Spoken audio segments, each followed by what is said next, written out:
Hai, kenalin aku Pandey. Aku adalah mahasiswa semester 2 jurusan ekonomi.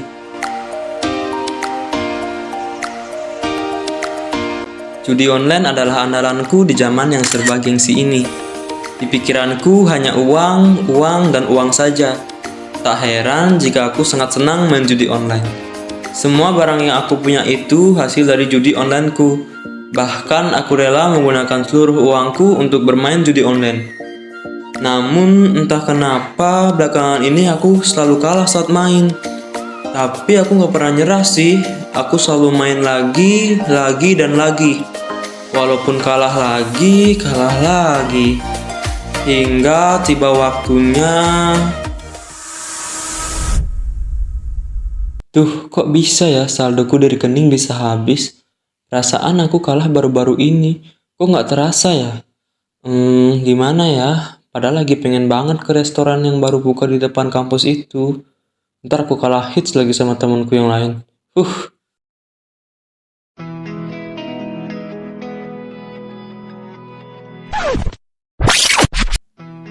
Halo, kenalin aku Pratnya si Kepo.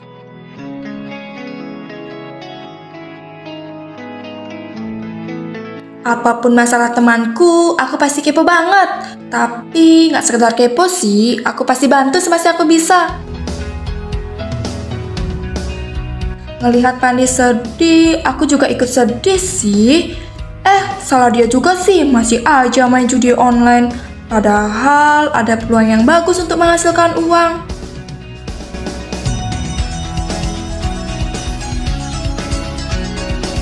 Peluang yang aku maksud salah satunya berinvestasi di pasar modal.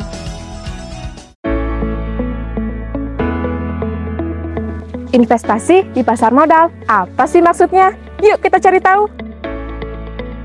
Jadi, investasi merupakan penanaman modal dalam jangka panjang, di mana kegunaannya tersebut akan untuk pembelian saham-saham dan surat berharga lainnya untuk memperoleh sebuah keuntungan. Nah, dalam pasar modal terdapat beberapa instrumen, yaitu yang pertama adanya saham, yang kedua ada reksadana, selanjutnya ada obligasi, derivatif, dan lain sebagainya.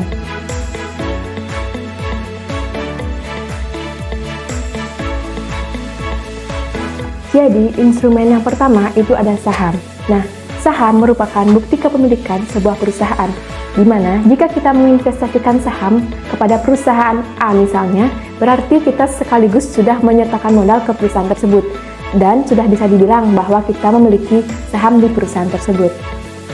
Instrumen yang kedua yaitu mengenai reksadana, di mana reksadana ini merupakan wadah yang dipergunakan oleh masyarakat untuk menghimpun dana mereka, kemudian diinvestasikan ke dalam portofolio efek, dan selanjutnya akan dikelola oleh manajer investasi. Nah, instrumen yang selanjutnya itu ada obligasi, di mana obligasi ini merupakan surat utang jangka pendek maupun jangka panjang yang dapat diperjualbelikan. Nah, obligasi ini penerbitannya dapat oleh negara maupun oleh korporasi. Adanya obligasi ini membuat para investor berhak untuk mendapatkan bunga tetap dalam periode waktu tertentu. Nah, instrumen yang terakhir yaitu ada derivatif, di mana derivatif ini merupakan kontrak atau perjanjian yang nilai peluang keuntungannya terkait dengan kinerja aset lain. Nah, dari beberapa instrumen pasar modal, terdapat instrumen yang paling umum diketahui, yaitu adalah saham. Loh, kok bisa saham?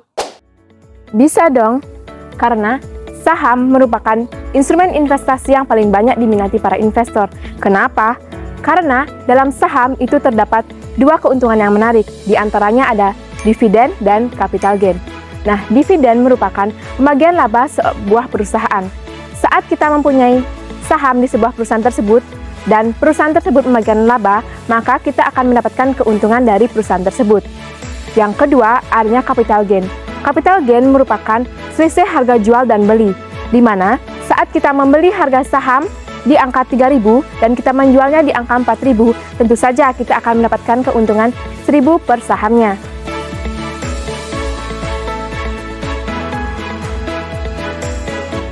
Nah, udah tahu kan apa itu pasar modal dan peluang apa sih yang kita dapatkan kalau kita berinvestasi di pasar modal? Tentu banyak, bukan?